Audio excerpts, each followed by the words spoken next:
Hey guys, it's Michelle and I'm here for another episode of Coaching from the Couch. This is an opportunity for us to just talk a little bit, just have a really low-key, casual conversation about business or marketing or sales or branding or whatever it is that is coming up for you. And today I want to talk about who are the deciders in your business. And this really has it's been kind of a common theme in my life lately. Obviously, a lot of us, I actually did not watch the State of the Union address, but I did know that the women in Congress decided to all wear the same thing, right?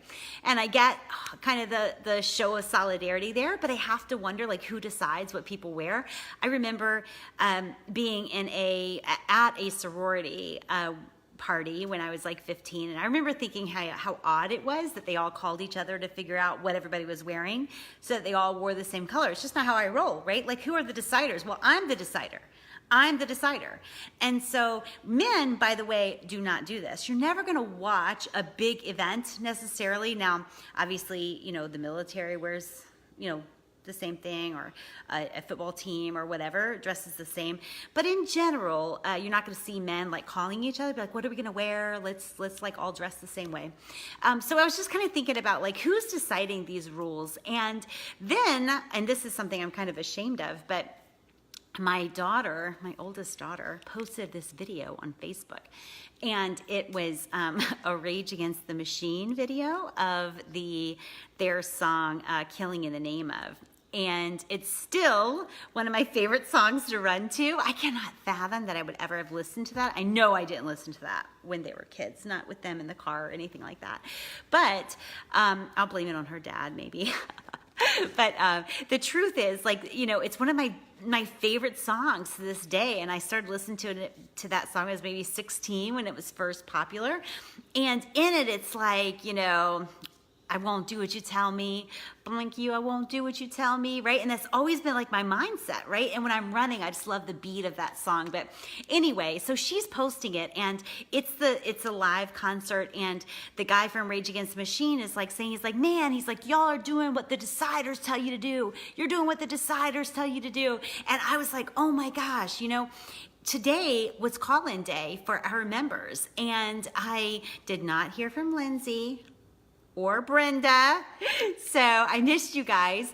But a lot of my conversations kind of went to, like, there are no rules for that, or who decided that, or who would decide that, right? So a lot of the things that we process in our business, I have to ask, like, who are the deciders, right? And so one of the things that I've been really thinking about is, like, a lot of especially the internet marketing rules, but even the business rules, like, they're made from like an ivory tower somewhere, but you're on the streets, right? That's why I coined myself, I don't know if I made it up, but somebody called me the Main Street America coach, and I loved it, right? Because I wasn't operating with the safety net of being married to a NFL star. I wasn't operating a business, somewhere in like a mansion in Malibu. Like, I was operating business in Main Street America.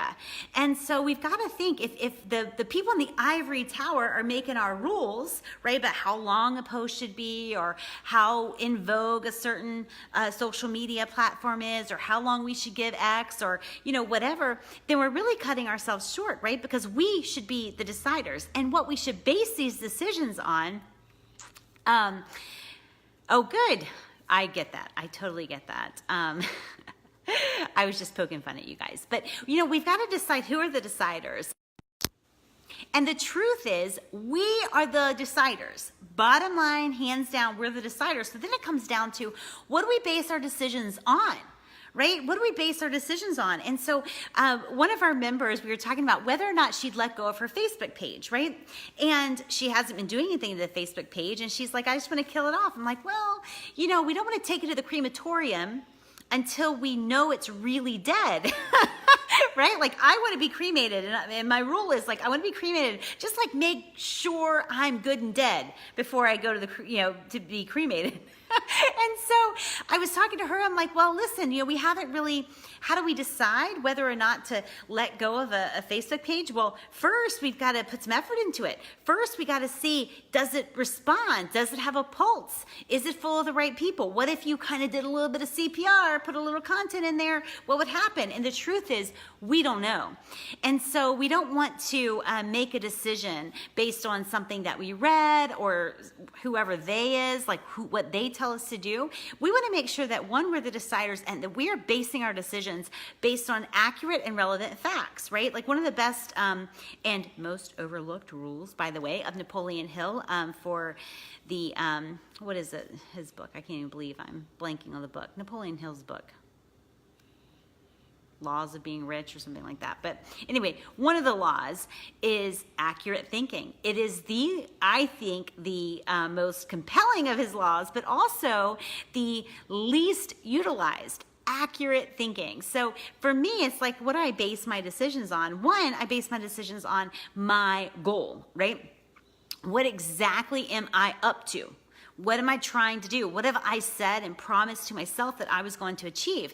Because if that's not the first thing, then it's like I'm already off course, right? So the first thing I base my decisions on is the goals that I'm actually, committed to achieving. So that's the first one. It's like, what's the goal I'm trying to achieve? And then I have another question I ask: is the natural, logical outcome of what I'm considering, is that taking me closer to my goal? I also want to make decisions based on numbers, like based on measurement, things that I'm measuring. So I'm putting in X amount of energy, and what is the return on that, right? Like what is coming out of that? What are the numbers? I was asked today, how much stock I put in Google Analytics, like bounce rate and stuff like that. And I'm like, I'm aware of it, right? I'm not ignorant of it. I measure it.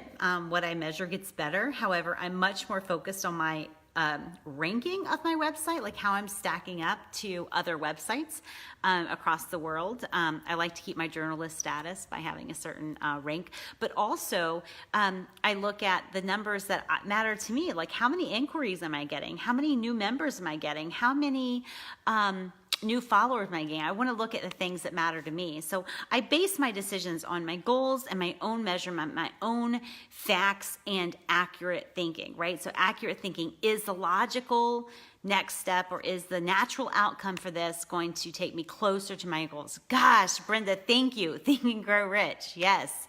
I couldn't believe that I blanked on that name. But yeah, so of all of those laws in Think and Grow Rich, accurate thinking is the one that nobody talks about, and I think it's the actual most important, especially when we live in a digital world where things can look a certain way and not be a certain way, right? Like I was looking at some of my own numbers, and I realized like my least engaging posts are the most profitable for me, right? The ones that people don't comment on, they don't share, they don't love or like, or whatever you do on Instagram. Like those are my most profitable posts. Why? They're not engaging for public consumption. They're messaging me like, what's next, right? And so in the online world, things can look a certain way, and then they can be something entirely different. And so it's difficult it's becoming, you've got to be more deliberate about the accurate thinking applied to your business. That's something that I've been very deliberate about forever, mainly because I couldn't afford to be deluded thinking, right? Like I couldn't afford to waste a bunch of time in my business where I was just kind of spinning my wheels and not really measuring anything, wondering what's working or whatever. I had to apply this accurate thinking. And that starts, of course, with measurement and also being very focused on where you're going, what you're actually trying to create here. And so anyway, that's why, I love Women Who Wows, call-in days, which we had today. And that I love that because it gives me an opportunity to apply nuanced strategy to our members, right? So for instance, if your goal is to hit your first 6 figures, then my answers are going to be different for you than for the person who's trying to leverage a 6-figure business into a multiple 6-figure business, or multiple 6-figure business into a 7-figure business. So it's nuanced, right? It has to align with your specific goals and where you are right now. So that's why I love these call-in days. And so if you are a member and you are not signing up for our call-in days, definitely do that. It's a huge part of membership, and I'd love to meet with more of you guys. If you are not a Women Who Wow member, but you are a seriously driven woman entrepreneur, then you need to become one of us. You can message me at m.me/Women Who Wow. I just opened up a new kind of thing that I'm doing where I'm meeting with people who are wondering if Women Who Wow is for them, and they're just not quite sure. So if you'd like to sign up for that, message me, the m.me/Women Who Wow, and I'll send you a link, and we can just get on the phone and talk about it. So love you guys and appreciate you being here. I'll be back again tomorrow for another Coaching from the Couch, but I appreciate you guys being here today, and you have a great Thursday. Bye.